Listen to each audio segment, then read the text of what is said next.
Hello, 7th and 8th grade Bobcats. Mr. Flato here. Welcome back to another great week at the Helena Middle School. On these next couple weeks, I want to talk about something very important. I think about all the time about how hard it is being a middle school student, how many middle school students and how many human beings in general are super insecure. And I was thinking this week about the origins of that insecurity and where we get our messages in 2017. We're surrounded by technology, we're surrounded by media, by social media, and something that's been on my mind for a little bit is gender roles and what it is to be a female, what it is to be a male, where we get our messages from regarding femininity and masculinity. And I decided I want to do a Bob lesson this week, talking about first what it is to be a female, and then I'm going to follow up next week by what it is to be a male. And the message that I hope you guys get from this is you are who you are, and that is perfectly okay. And being Bob is being the best version of yourself you can be, and how toxic it is, some of the messages we get about what it is to be a man, what it is to be a woman, from social media, from the media in general. So hope you guys like this Bob lesson. I'm working late on this one, so I'm doing it from home. Was really trying to get the right message across to you guys and put in some extra time on this. So without further ado, let's get rocking and rolling. This week's will be more geared towards femininity, where next week will be more geared toward masculinity, but I hope both genders get a good message, because part of life is understanding one another. So let's go out there and let's make it a great week at the Helena Middle School. All right, this week's Bob lesson is going to be named Media, Body, Image, and Self-Esteem.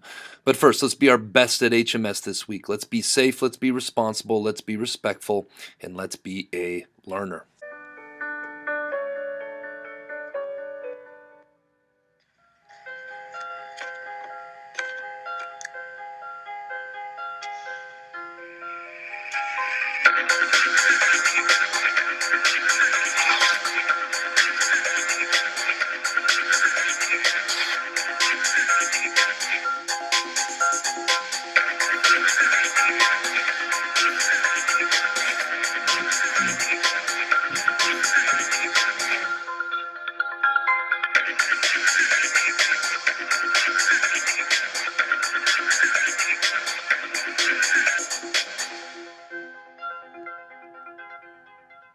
Right, I saw that video a couple years ago, and I think it really hits home some of the things that we view and how it's not real, or maybe it's not realistic, and how for many of us we're trying to live up to this impossible standard that we put in our heads that we see all around us, and trying to live up to something that isn't realistic.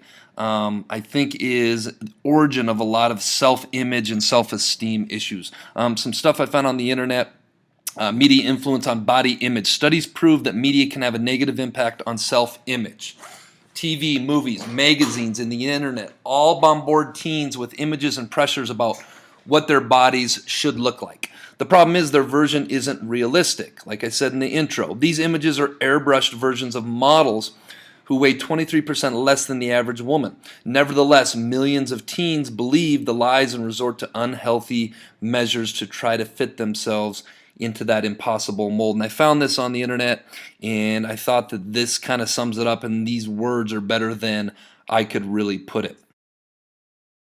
This was a recent study I found, and let's talk about some facts about self-image, specifically in females. 69% of girls in the 5th to 12th grades reported that magazine pictures influence their idea of a perfect body shape. Following the viewing of images of female fashion models, 7 out of 10 women felt more depressed and angrier than prior to viewing the images. And 100%, of course, because subconsciously or consciously, internally, we tell ourselves that that is what beauty looks like, or that is what I need to look like if I want to be considered someone of beauty or someone of value.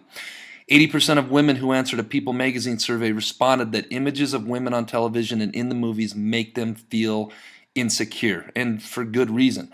The body type portrayed in advertising as the ideal is possessed naturally by only 5% of American females. That's 1 out of every 20, and that's all we see in the media. That's all we see on television. And so this message starts coming through in our minds that this is what I need to look like if I want to have the ideal natural beauty body image. On average, the U.S. woman is 5'4" tall, weighing 140 pounds, where the average U.S. model, which are the people we see in ads, which are the people that are representing these goods and products and services that companies are trying to sell us, whether it's on the media, commercials, social media, wherever, is 5'11", which is a whole 7 inches taller and several pounds, let's see, 23 pounds lighter. So this is what we see in the media all the time, and I can't hit that home enough. Eventually, this is sending an implicit message that this is what natural beauty, or this is what beauty, or this is what females should look like. In one study, 3 out of 4 women stated that they were overweight, although by healthy standards, only 1 out of 4 actually were, excuse me. So that is where the mind starts playing tricks on us, the media starts playing tricks on us. So I came up with this list on my own, just off of my own, looking at the media and how the media says females should be. And if you look at the ones in bold, those were ones that I thought were represented in that airbrush video that I talked about earlier. But if you think about what the media says females should be, they should be feminine, they should be maternal, they should be soft, submissive, they should have long hair, they should be clean, they should be flawless, thin, pretty, curvy, quiet, sensitive, have perfect skin, be dependent, be well-mannered, be tall, be curvy, be domestic. And these were just some that I came up with on my own, just thinking about this for about 15 minutes. And there's probably a bunch more that I missed. And the reason I put these in this box is I feel like media puts these things into a box. If you want to fit into the box of what being feminine or what being a female should be, I feel like these are the messages that are out there, and that's super unhealthy for a lot of you guys, super unhealthy for a lot of our young people and just people in general, because it is impossible to be all of these things.